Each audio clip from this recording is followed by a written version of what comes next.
You're watching a segment of The Splash, Greater West Bloomfield's news magazine show. Welcome back to The Splash. I'm Sheena Monnin, and joining me on the show this week is Matt Mullins from Doc and June, a new restaurant in Keego Harbor. Matt, thanks for stopping by, stepping out of the kitchen, stepping over here into the studio. We appreciate it. So for those watching, they may not know about Doc and June. It's a very new endeavor. Will you tell us in a nutshell what Doc and June is? I'd love to. We opened June 1st, and we are very much a dual concept restaurant. We have a small deli and grocery store where we sell local art, produce, and of course deli foods. We also, that's a third of our place. The other 2/3 is very much a restaurant, and we combine the two based off a love story, Doc and June. Doc has his general store, and June has her kitchen, and the history behind it started all the way back in the 1930s. 1930, 31, I can't tell you the exact date because we don't know for sure, but Doc Harper had a pub in this building called Doc's Cloverleaf Inn, and his wife would come in, and apparently she was known for having fantastic pies. And previous to that in Denver, Doc had a grocery store in the 20s. During the Depression, he was known, as rumor has it, to hand out groceries on credit and never collect the debt. So after the Depression, the capital was able to gain from that grocery store, bought him this bar, and we kind of heard this love story and wanted to recreate it a little bit. We knew that was our concept, Jen and I, and Brian Yaffa, who also is our third partner, and do something cool with it. So we gave Doc his grocery store and his deli back, and the other 2/3 we gave June a kitchen. We aged them a few years, and now we're sitting at June's table in the 1960s, and if she were able to afford 7 different meals in 7 different days, what would they be? And let's throw some modern ingredients into it. So that's what we did. We have some fun things like our bowl of balls, which is a traditional meatloaf but made into a meatball. And it sits on a bit of mashed potatoes and it has a couple different sauces to choose from. Our stuffed pepper, which is a slightly deferred from its traditional hamburger meat or chorizo, and we put a shredded beef in there and top it off with a red wine reduction. Just some fun staples like that, and our pot roast, which is awesome. Actually came from my grandma's cookbook. So it was a lot of fun creating the menu and the concept itself. Jen did a fantastic job with the decoration in there. And we kept a lot of the dive bar it became after the 60s when Doc Harper sold it mentality by bringing back live music Wednesday through Thursday.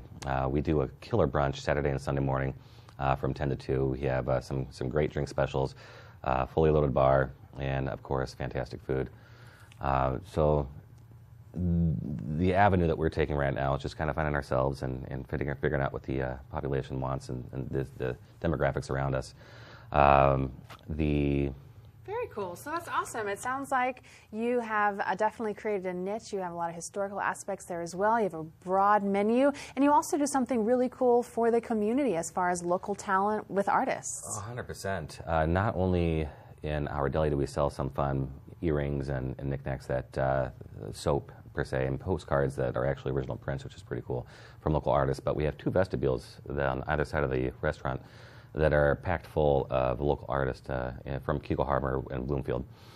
And we sell it for them. We don't collect a commission. It's theirs. So they come in there, and that concept actually originated when we were halfway done building our patio.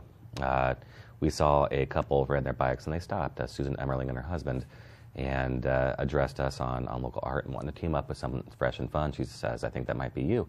And my partner Jen, who's a freak for art, said, yes, please, let's do this. And we gave them the vestibules, and we have really since created a pretty fantastic courtship between the community and ourselves in that regard.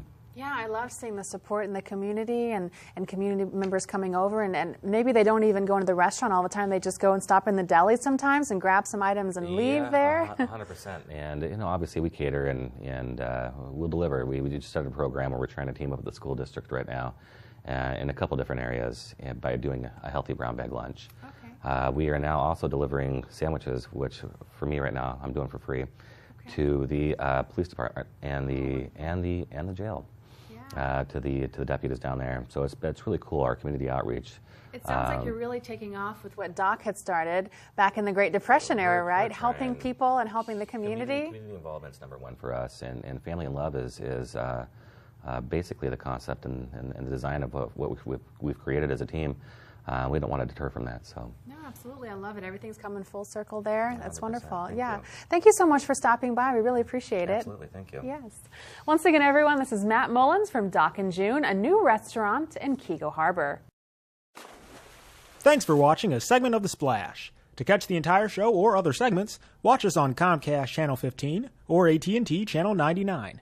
Or look us up online at thesplash.tv and listen to us on WBLD 89.3, the all-new Lakes FM.